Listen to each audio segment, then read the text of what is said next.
L'heure de la guerre du Nil semble avoir sonné.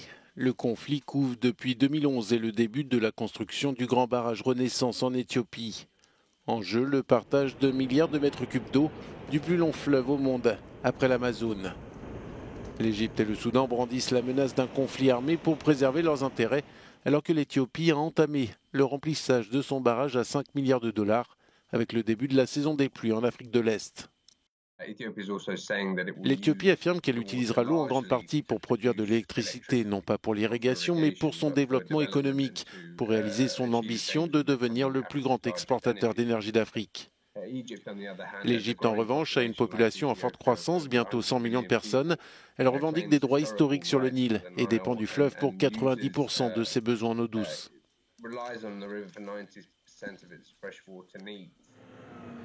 Les négociations qui ont repris début juin ont permis aux trois pays de s'accorder sur les conditions de remplissage du barrage. En revanche, l'Égypte refuse de revenir sur des accords de partage des eaux du Nil qui remontent à l'époque coloniale britannique.